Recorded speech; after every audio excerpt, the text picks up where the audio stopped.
Ms. Slaughter, the chair of the Rules Committee. The gentlewoman from New York is recognized for 5 minutes. I thank the gentlelady for yielding to me. Mr. Speaker, this week on the floor, the House will provide our nation with a clear, unambiguous answer to the most important question facing the country. Will this body side with the President's approach to the war in Iraq, or will we demand change? Since Tuesday, we've been debating President Bush's plan to escalate the war in Iraq. It's a debate that was long overdue and one which the American people and our troops risking their lives in Iraq and Afghanistan deserve. The simple reality is that 2/3 of the American public, including myself, do not trust the President's judgment when it comes to the war. It's a conflict that has been defined by mismanagement and misinformation since before it began, and the results have been devastating for the Iraqi people and for our men and women in uniform.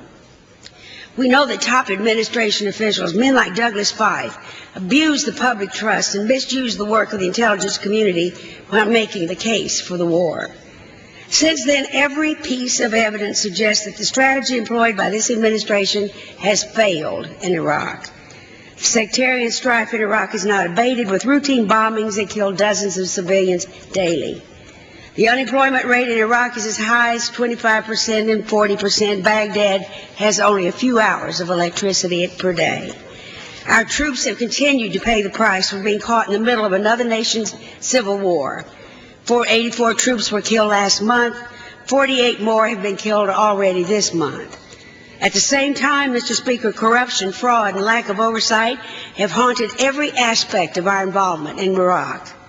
Stuart Bowen, the Special Inspector General for Iraq Reconstruction, has uncovered $10 billion in reconstruction funding that simply disappeared once it was sent overseas. Projects critical to the rebuilding and stabilization of Iraq's society have been handed out to private firms using no-bid contracts, firms that fail to live up to their responsibilities. To cite one example, the construction of a new Baghdad police college to train Iraqi security officers, a $75 million project of vital importance to stability, was completely undermined by a private construction company. The work was so shoddy that the classrooms they built posed a health risk to the students and had to be abandoned. Same fraud and lack of oversight have for years posed moral risks to our soldiers. In January of 2006, we learned that 80% of the U.S. Marines who had died of upper body wounds in Iraq would have lived if they had had the proper armor. A Pentagon report released last month stated once again that our troops have been sent into battle time and time again without proper armor or equipment, a reality which still exists today. This simply hasn't been a case of going to the war with the army you have, as Mr. Rumsfeld said. We face these shortages in part because the Pentagon contracts were given to companies who weren't up to the job and couldn't meet the demands of the conflict. A legitimate question might be, are we funding the troops, or are we funding crooked contractors and Iraqi government officials? Hundreds of dollars have simply disappeared. These are borrowed dollars, ladies and gentlemen, mainly from China. My friends on the other side of the aisle made two arguments against the resolution. They told us that to condemn the President's surge means that this Congress is giving up in Iraq, and they told us that we cannot support the troops without supporting their mission.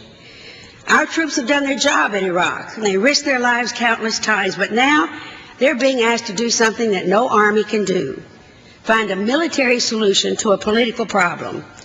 If the mission we have given our brave soldiers is the wrong one, and the past 4 years prove that it is, why would we help our enemies by refusing to change course?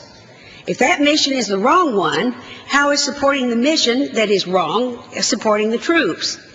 If the mission is the wrong one, then how is demanding a change giving up? Giving up means just the opposite. It means insisting on continuing a failing strategy. And this escalation of the war is the same failed strategy. All it will do will put more and more of our young men and women in harm's way. That reality has led it to be opposed by a bipartisan majority of this House. A Republican representative recently said this is not a fresh approach, it's just more of the same. The plan has been publicly opposed by numerous high-ranking generals, such as General John Abizaid, General Colin Powell, General James C. Conway, the Commandant of the Marine Corps. He recently said that the Joint Chiefs said, quote, that they do not believe that just adding numbers for the sake of adding numbers, just thickening the mix, is the necessary way to go, end quote. We need to stop this escalation and change what we're doing in Iraq. We need to promote a political solution and a diplomatic solution to the problems. I urge the passage of this resolution. Gentlewoman from